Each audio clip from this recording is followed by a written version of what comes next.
buenísimo. Muchas gracias. Pero le devuelvo la suya. A la suya.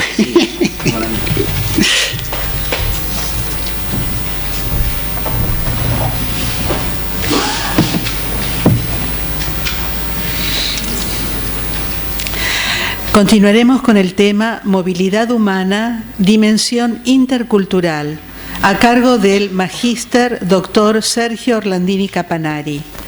Es médico, especialista en psiquiatría, magíster en políticas de migraciones internacionales por la Universidad de Buenos Aires, es presidente de la Asociación Argentina de Promoción de la Salud, es presidente del capítulo de Psiquiatría y Antropología de la Asociación de Psiquiatras Argentinos, es coordinador de la Diplomatura en Adicciones en la Universidad Maimónides y es docente del curso de posgrado de Salud Mental y Espiritualidad de la Asociación Médica Argentina.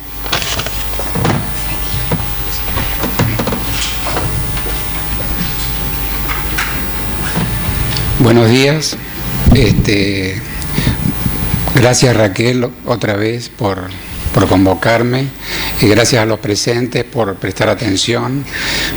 Y quería primero... Hola.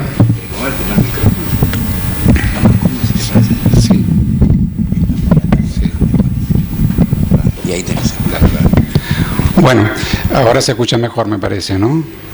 Quería agradecer a los presentes y quiero primero decir que estoy impresionado por la cantidad de libros que hay acá. Es un escenario que apabulla. Hay muchísimo conocimiento aquí de los expositores, de los participantes y de todo esto que nos enmarca. Así que tome agua, porque parece que si el cerebro toma agua sabe que va a estar tranquilo, como que está todo bien. Pero hay mucho acá. Bueno, primero quiero decir que la autora de algunas de los dibujos y pinturas se llama Eliana Castro y, bueno, hizo una serie sobre este tema. Yo voy a hablar sobre migración e intercultura y lo voy a relacionar con todo lo que tenemos frente a nosotros. Voy a hablarles de un hombre que seguramente sí lo conocen, y lo traigo justamente para hablar de cultura y para hablar de intercultura y para hablar de migraciones. Zygmunt Bauman murió este año y en su larga vida recibió muchos honores, y hay un libro de él del 2005 que se llama Identidad, que comienza con un dilema que a él se le planteó cuando lo hacen doctor honoris causa en la Universidad de Carolina de Praga, y hay una tradición ahí que es a las personas que están por recibir este honor les pasan el himno de su país. Zygmunt Bauman es polaco, pero es inglés al mismo tiempo, y él tenía como un dilema ético en ese momento de qué decir, si el himno polaco o el himno inglés, y porque eran las dos cosas, y esas dos cosas eran un conflicto para él. Lo fueron en su historia. Él nació en el 25, participó inclusive en la Gran Guerra, la Segunda Guerra, y de parte del ejército polaco aliado con la Unión Soviética. Después se hizo sociólogo y profesor en Polonia. Después, en los años 60, estuvo perseguido en Polonia por su decisión de acompañar algunos movimientos más autónomos dentro de Polonia y en lo social.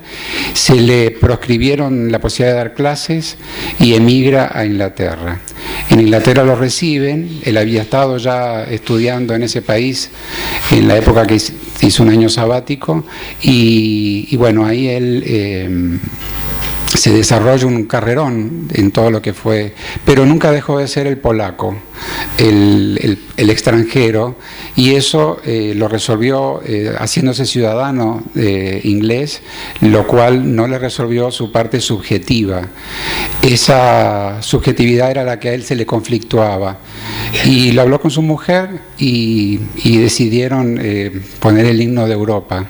hay un himno europeo, y ahí era inclusivo porque los dos países están en el continente, su trayecto lo vinculaba, pero también era exclusivo porque con esa simplicidad no se resolvía una situación de crisis personal que lo acompañó toda la vida, haciéndolo productivo, haciéndolo curioso y haciéndolo realmente un referente de la sociología moderna. En Modernidad Líquida es uno de los libros más famosos de él y todo, pero tiene un trayecto mucho más amplio todavía que lo que se publica como bestseller. No es el único Bauman en este mundo y en lo histórico, y quizás tampoco en lo que venga de los migrantes. Quiero contar que el informe sobre desarrollo humano del 2009, que ya todavía no hay uno nuevo en esa magnitud, pero ya hay datos actualizados. Fíjense, 1 de cada 7 de personas que viven en el mundo es migrante. Migrante porque no vive donde nació. Eso no significa solamente migración internacional, sino también migración interna. Probablemente aquí haya muchas personas que tampoco hayan nacido en Buenos Aires y ya estamos en esa lista de 1 de cada 7, pero los migrantes internacionales, que acá aparece con 214, están ya en 244 millones de personas, que estos son los conocidos. Imaginémonos todas las personas que se mueven sin poder reportar su presencia por las circunstancias de persecución o de problemática. Ya estamos en 3,2%. Es una cifra altísima y bueno, tiene un impacto importante también sobre lo que vamos a seguir diciendo. Bueno, vemos también que ha aumentado la proporción de migrantes calificados cada vez más. Hay personas con formación, ha aumentado la proporción de mujeres migrantes, se habla de una feminización de la migración. Y ha aumentado la migración sur-sur, no solamente la sur-norte. O sea, hay algunas situaciones demográficas y poblacionales que están ya siendo transformadas por la presencia de extranjeros. Y hay que decir que en los últimos años las divisiones políticas de los estados, al multiplicarse, generaron migrantes, o sea, personas que estaban en un lugar y cambió el nombre de donde estaban, sobre todo Polonia, por ejemplo, donde hubo un territorio que se transformó en Alemania. Entonces las dimensiones de la movilidad humana, digo movilidad refiriéndome a lo territorial, ¿no? Sabemos que están los otros tipos de movilidades personales y subjetivas, pero por lo general se relacionan los migrantes con problemas de seguridad internacional, terrorismo, preocupación económica, conflicto. Y no es que no haya esas dimensiones, solo que no son las únicas. Podemos leer, me importa mucho otras. Hay un montón de otras dimensiones que están sucediendo y que no están tipificadas o no están ya claramente siendo parte de lo que nosotros hoy dominamos, ¿no? Siempre pregunto si saben lo que son las remesas. Las remesas es el envío de algo de un país al otro. Son muy conocidas las remesas económicas. Hay países que su economía es bastante dependiente de lo que mandan sus ciudadanos fuera del país. México, Ecuador, son países que verdaderamente la proporción en el PBI de ingreso por migrantes es altísimo. Esa es la económica. La remesa social es esa transferencia de conocimiento, de información que da un migrante cuando está en otro lugar. Aquí en España se comen las cosas así, no se ponen del otro lado. Ese tipo de tráfico de información se llama remesa social y tiene muchísimo que ver con lo cultural, con lo educativo.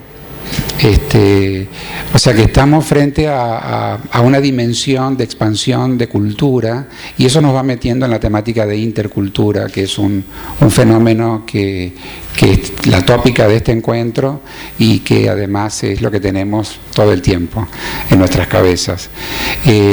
Lo sanitario también es un brete, porque todas las situaciones de transferencia de personas llevan consigo sus hábitos de vida, sus enfermedades, sus problemáticas.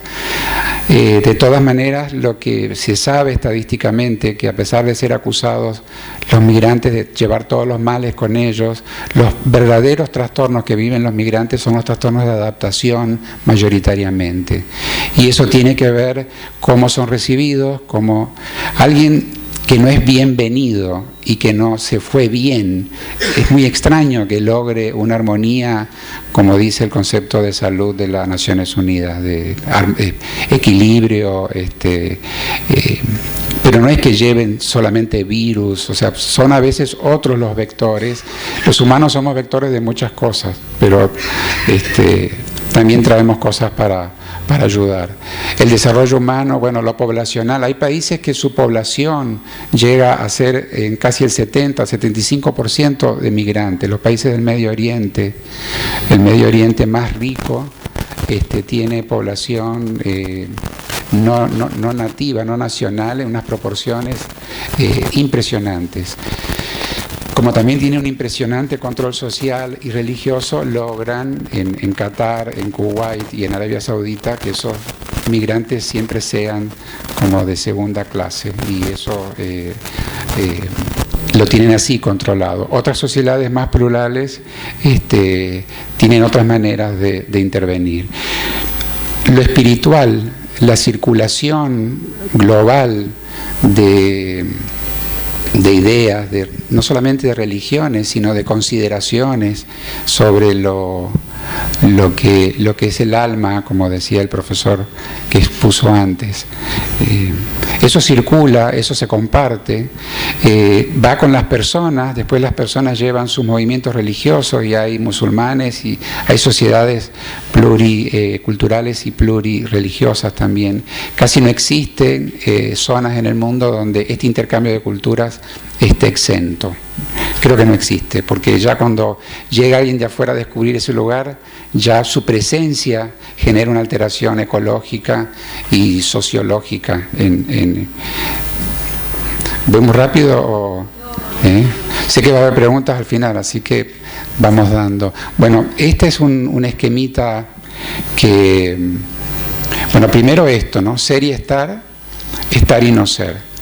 De eso tiene que ver con que uno es un ser humano y está en un lugar, pero no es de ese lugar. Hay personas que te lo remarcan todo el tiempo: no eres de aquí, no tienes derecho, o cállate, o andate. Y esas personas están en una presencia a veces de 2 o 3 generaciones, y aún así se les sigue diciendo, bueno, esto es fuente de mucho conflicto, no solamente personal o interpersonal, sino sociodemográfico, y es conflicto de tensión étnica y política. Pero la migración tiene que ver con esto, con estas líneas que se cruzan, y se puede leer lo espacial como lo que determina estrictamente cruzar una frontera. Es lo que define a un migrante.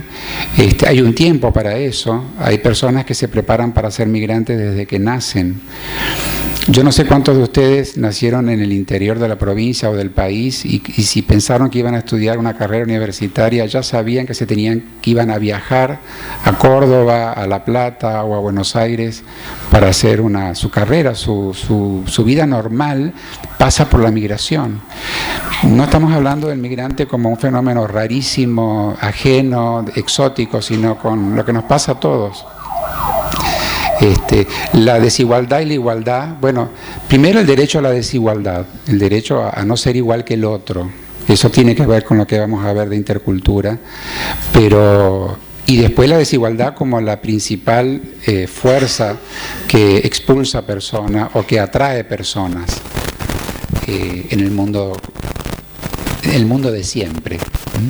Y la igualdad como ese derecho, igualdad de oportunidades, que es lo que todavía no se ha logrado, y que esta igualdad también es una meca, es una fuente de atracción muy grande para las personas que migran. Dentro de las causas de las migraciones hay muchísimas, como el profesor hablaba de los deseos de las personas. Bueno, los deseos de las personas se constituyen en grandes motivadores para la migración, pero la mayor cantidad de personas que migran para vivir, para que no se mueran sus hijos, para que tener agua potable. Es un tema de mucha sensibilidad. Hay personas que migran para juntar pasaportes o juntar títulos en distintas universidades, por supuesto, y hay como una celebración de ese cosmopolitismo, personas políglotas que tienen casas en distintos lugares, pero no hacen a ese número que mostrábamos de millones de personas. Y atendiendo a todos, en esto de la igualdad, este derecho que tiene, que ni siquiera lo logró Bauman cuando, aún famoso, él internamente tenía ese prurito por elegir, por tener que elegir algo, aunque él ya era europeo y hoy es mundial o global.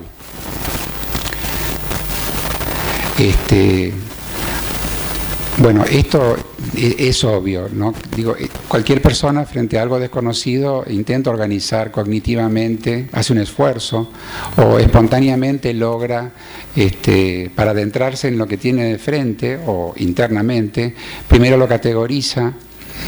Acá está el profesor que escuché antes, también hablaba del bien y el mal, etcétera. Bueno, lo blanco, lo negro, lo pobre, lo rico, lo de adentro, lo de afuera. Es común que nuestro sistema cognitivo de acercamiento al mundo pase por la categoría.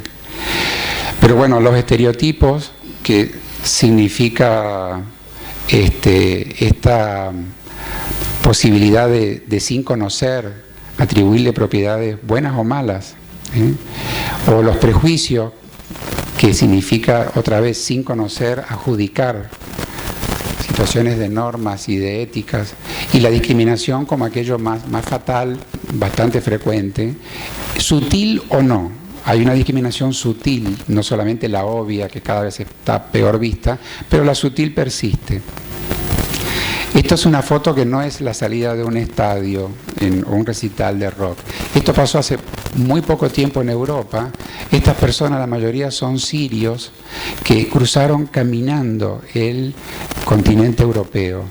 Iban de país en país de esta manera. Ven que llevan poquísimas cosas y al lado de la modernidad, de la circulación, ellos caminaban con sus esperanzas y su pánico, formando estos grupos, y fíjense cómo apenas son vistos.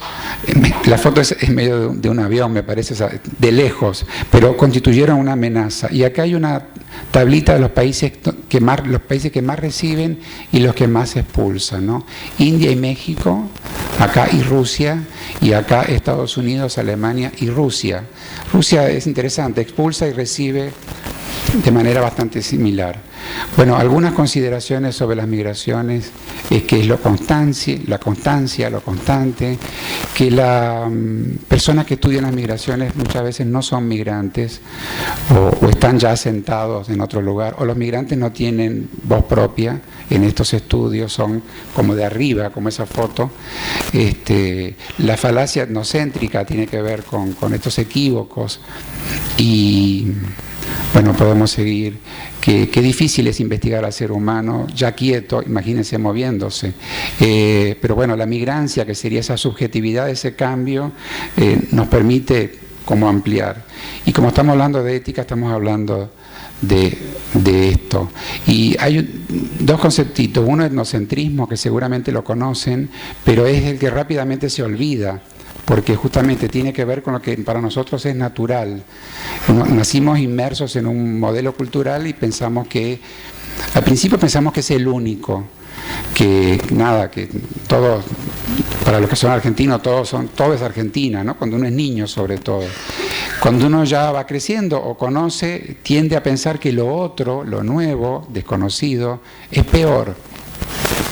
Esto pasa con el color de la piel, con los lenguajes, con las comidas, con los equipos de fútbol, con la ciencia. Yo soy psiquiatra, entonces, bueno, yo sería mejor que, no sé, un cardiólogo o un nefrólogo. La estupidez llega a esto y nada, está muy presente el etnocentrismo y lo que nosotros proponemos es una vigilancia, un autocontrol de esto. Esto es normal, como decíamos, categorizar. Ahora, lo peyorativo, lo denigratorio, que también inhumanamente aparece, como decía el profesor, es bastante frecuente y humano. Por eso la vigilancia que nos debemos imponer como observadores y practicantes sociales, que lo somos todos, y en esa práctica nosotros generamos cultura, generamos opciones. Y la interculturalidad, que es uno de los fenómenos más interesantes, se relaciona con la diversidad cultural, con la multiculturalidad, que es el fenómeno que hoy vivimos todos. Todos tenemos cerca un chino, por decir una persona. No hablamos mucho, solamente me llevo esto, la cerveza, pero están ahí y no hay mucho vínculo. La interculturalidad tiene que ver con ese vínculo, extenso, profundo, generoso, temido. La multiculturalidad es solamente la presencia de esas personas, es estar. Hay sociedades multiculturales que no logran una integración intercultural. Es como si lo multicultural fuera la foto y lo inter sería como esa película que no tiene fin, o que puede tener fines felices o medios trágicos. Bueno, la interculturalidad, por supuesto, supera el etnocentrismo y permite un abordaje de igual. Eso es muy difícil, lo igual. Acuérdense de lo que poníamos antes. Pero bueno, también significa tener conciencia de qué cultura venimos.